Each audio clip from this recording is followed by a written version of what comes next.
Oh my God! Oh shit! It's on fire. It's on fire.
So before we jump into what's going on back here, I got a little bit of a story to tell you. This year has been a little rough for the Twerkstallion. It's maybe seen, this is the 4th V8 in this car this year. I know that sounds a little excessive, but sometimes things just don't go as planned. So I'm gonna give you a rundown. The first V8, Drift Symphony in February, on the bank, 3rd gear, after a good year and a half of smashing on that engine. We spun a bearing. Twerkstallion don't go rap, that bitch got a V8, that motherfucker go rap. Sounds like Rod Knock. It does sound like Rod Knock. Oh yeah, that's Rod Knock. That's Rod Knock. Where is it? What up? Tell him what up. Is that Rod Knock? Is that a little Rod Knock? Then we get to Drift Appalachia after putting in a second junkyard engine. And 3 or 4 laps in, we spin a bearing.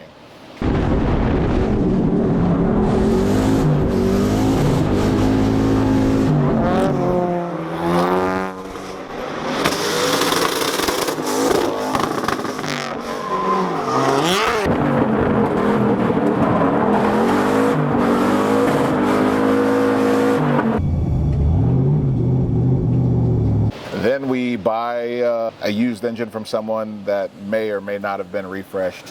Who knows? All right, so I just made an hour-and-a-half drive in this bad boy right here. I cannot wait to show you guys this car. It is so much fun to drive, makes all the best noises, but we're not here for that today. Today we're telling a story about good old Twerkstallion.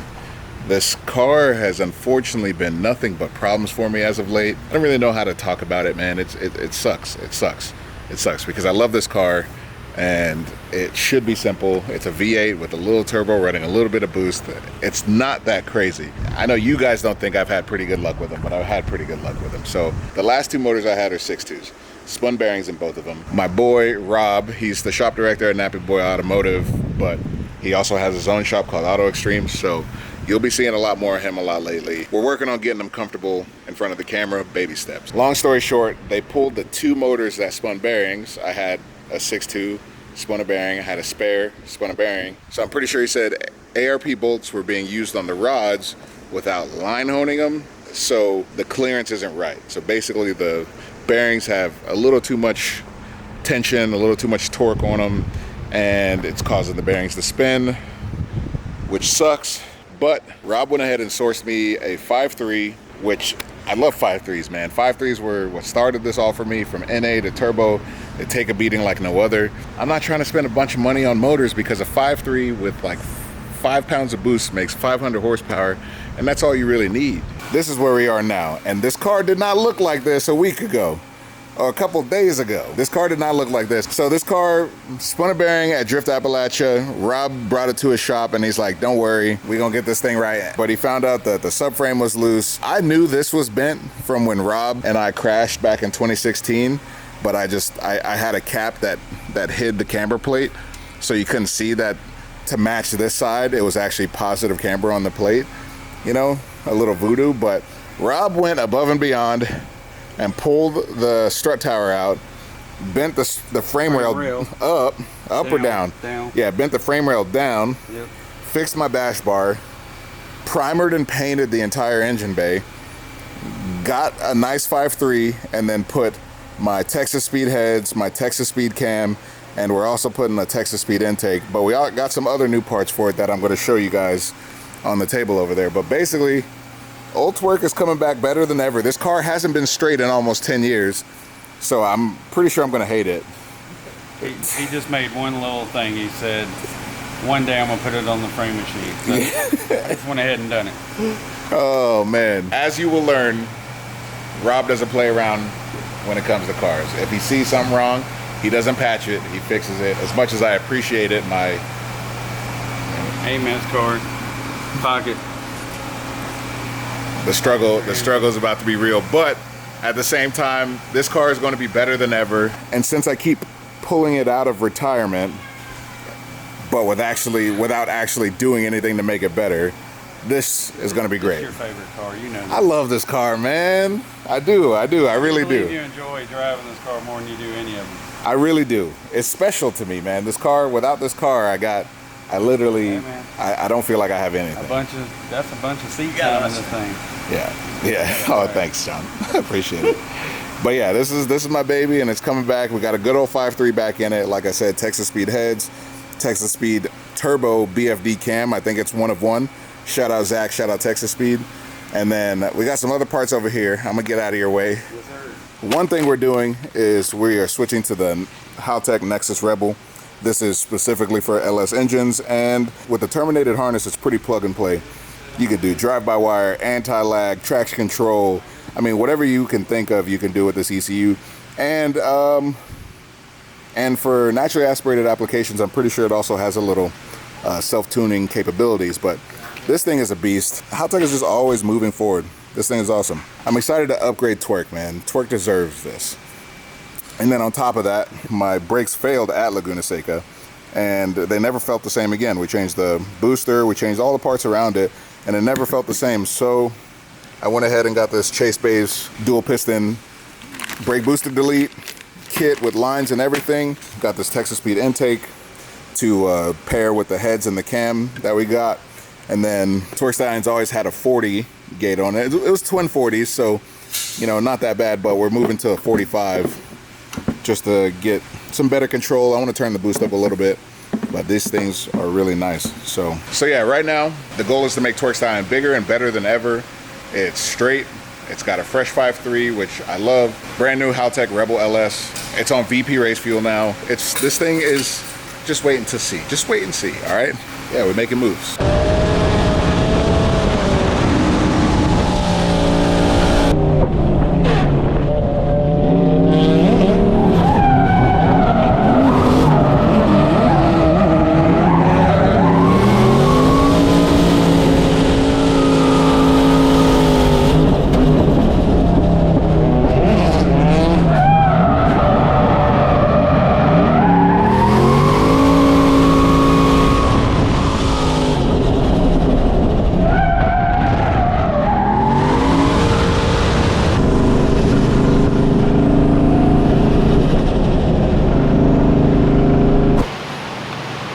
10-foil Tommy told me so. This rod spun, made the piston a little taller than it should be, so the piston smacked the valves and the head and messed up a whole bunch of stuff. Unfortunate. So the valves started rubbing. Oh my goodness.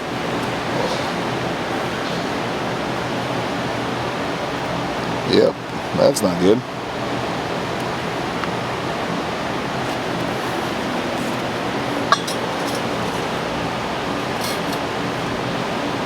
Destruction. It's not a happy camper. Road America destruction. Engine number 3 for the year. Engine number 3 for Twerkstallion. Ay, ay, ay. That's so bad. So much friction. Oh man.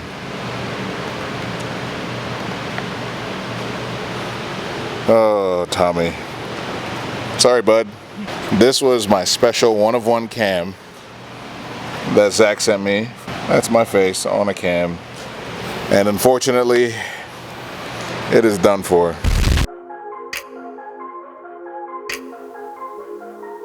A lot of RPMs, low oil pressure. Low oil pressure, those don't mix well. Texas Speed came on through, got us a new one.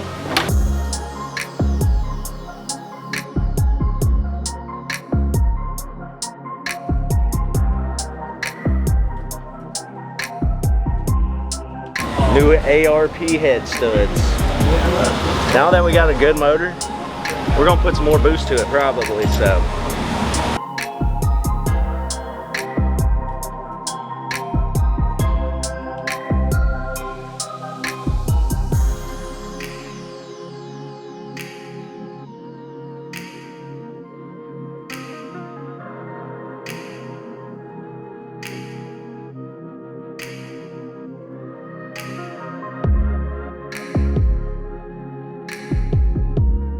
But now we have a brand new 5.3 fully built by Tinfoil Tommy, Texas Speed heads, Texas Speed block, Texas Speed intake manifold, pretty much Texas Speed everything over here. Motion Raceworks billet valve covers and their coil brackets, and everything else you see here is a product of Tinfoil Tommy and Auto Extremes. Haltech also tapped in today, did a little remote tuning. We made 650 and like 560 foot-pounds on 14 pounds. Boost tapers off because I don't have a Mac valve on this thing. So at redline, it's about 10 PSI, peaks at 15 PSI. Makes good power. Should rip. Should feel really good this weekend. Be a good test, and hopefully I can get a redemption at Laguna Seca this year because last year was a little funny, so. Twerky's back.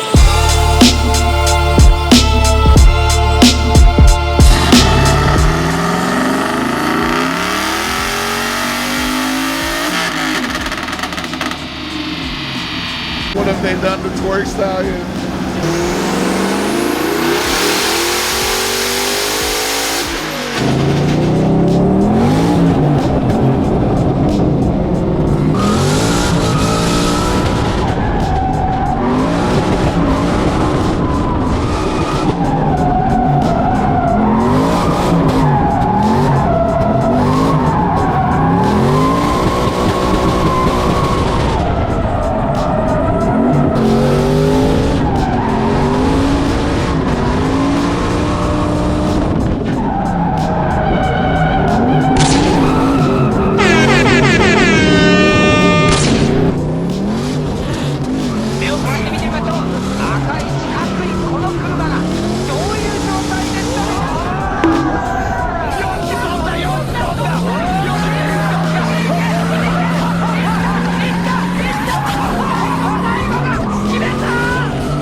All right, so we'll still the plan. We'll take it off the Corvettes. The plan is that You have one on there? Yeah. So you're having I'm gonna high pay less oil for that temp. car now. Just so you know, you're taking parts off. You're like, I got to go do this in the trailer. That's all right. I'm ADD. Yeah. So you're having high oil temps. Yeah, so this is Twerkstallion. I've had it for 12 years, maybe longer, since 2011 now. It started its life for me as a V8 car. I bought it with a blown V8 in it. Kind of how I'm going to buy that Corvette. And I put a junkyard motor in it, beat the life out of it, put a turbo in it, beat the life out of it. Got bored, put a rotary in it. We don't need to talk about that. Put a V8 back in it. I still love rotaries. Don't. Everybody calm down. Yeah, calm down. I've got other rotary things, but put a V8 back in this car because I plan to retire it. It was just sitting there, you know, so I was like, oh, let me just put the V8 stuff back in it. And when you make a car run that you love, you drive it. So it's back in the mix. I had a rough year with some engines. I think all of the issues were oiling related. Okay. And now I have a Texas Speed, top to bottom, fully built 5.3, capable of a little over 1,000 horsepower. and I took it to its first track day. No oil coolers, temps were a little high. I gotta care about that stuff now. Yeah. If it was just a junkyard 5.3, then I wouldn't give a shit. But so definitely some oil coolers help the breathing system a little bit as well. So just little things to dial this thing in, because now I have to care about this beautiful engine that I have. So. Okay. So then we're gonna get it on the lift. We're gonna just kind of have an assessment of everything. Which cooler is that right there? That's power steering. Okay. Yeah, we'll. You can move it. Okay, yeah, we may need to move it, but I'd like to do dual oil cooler. Yeah. Cool. No, I know you're with the rotary It days. just looks cooler having duals. Okay, so we'll do dual oil cooler. We'll make the Brown Miller with the BMRS hoses. We've got the Earls adapter. Yep. Should be pretty straightforward, and then we'll just knock out catch can, and if there's anything else. I mean, I can find stuff. You guys are just offering. Yeah. We'll try to work as quickly as possible, and we'll knock Pull it the out. dash out, is what and get the cage repainted, and I see you guys painted it, right? Yeah. No, yeah, it's just little things, but it's right on the edge of being perfect, and I think getting this thing dialed for that track day tomorrow, we'll have a good time. Yep, we're going Polka, and then we're going to work on the beams too. A little bit. Double trouble. All right, let's get started.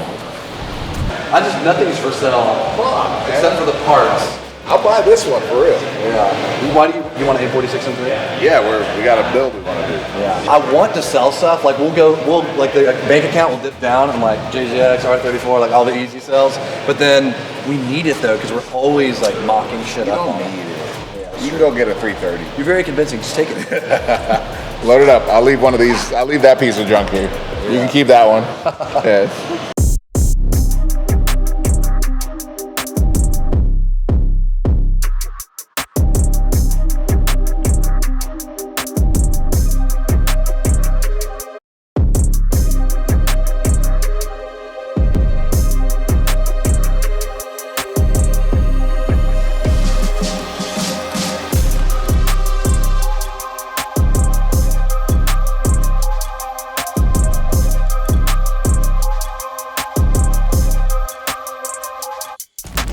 All right, so today we're at Polecat Training Center, which happens to be a 2-mile long road course with elevation that allows drifting and is really fast. I've been watching videos of this track for over a year now. I've been wanting to come here, and now that I live in Georgia, it's a lot easier for me to come to places like this. So my buddies over at Chase Base are having an event at the end of November, right after our event, Drift Symphony. Get your tickets here. So they're doing a private day to get some assets to promote their event, and they invited me out, thankfully, because we have the track to ourselves.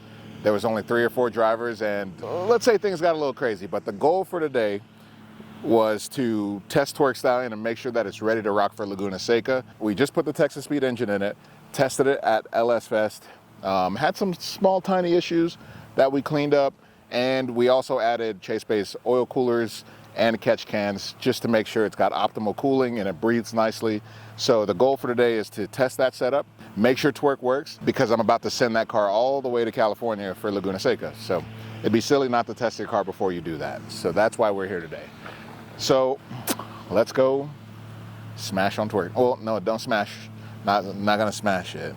We're just gonna test it. Don't smash it.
Was it cool though?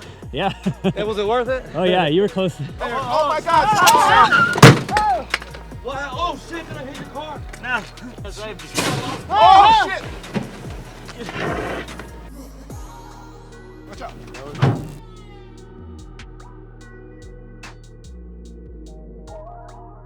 Call them because we got.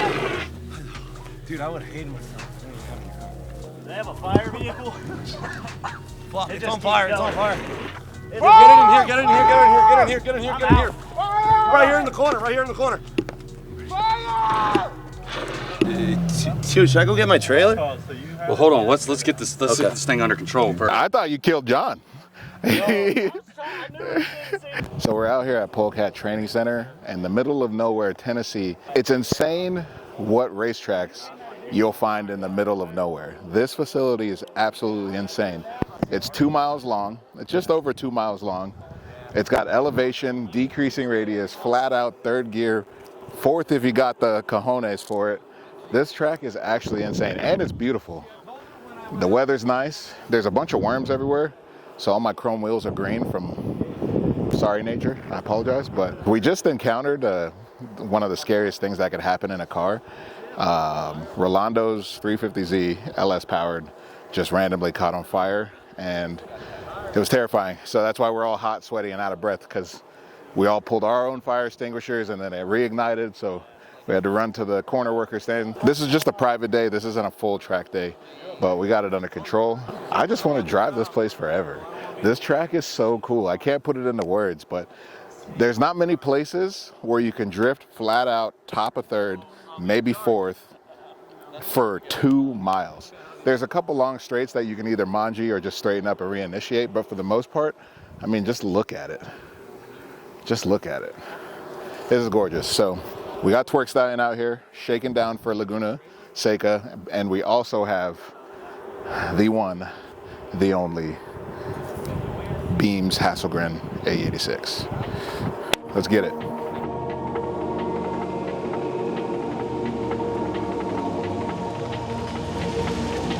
Hey.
So we just wrapped up the day here at Polecat, and I didn't completely smash Twerkstallion. It's got a few more scratches on it now than it did when we got here, but I am mind blown at one, how fucking good that car feels, and two, how fucking great this track is. This place is amazing. Twerkstallion feels better than it's ever felt. It makes 650 horsepower. It's got a Texas speed engine in it. I can't believe it's the same car, but it drives exactly how I've always dreamed of that car to driving. The power delivery is so violent, and it just does everything you want it to do. So I'm really excited to tackle Laguna Seca, because last year Twerkstallion was a pile of junk and it let me down. But this year it's not. So I'm ready for that. Polecat is amazing. Definitely want to come back here. I want to host a 4-door only drift day, and I just feel like this would be such a cool place to do it.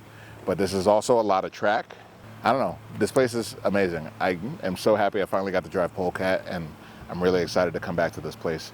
The way that every corner is hard charging, top of third gear, fast as shit, just really hard driving, and it's built like a drift course, and you can tandem effortlessly, is just amazing. This is an Assetto Corsa track in real life. I'm so stoked to have this. So shout out to Georgia for bringing me home and putting me around places like this, because this is sick. So thank you for watching.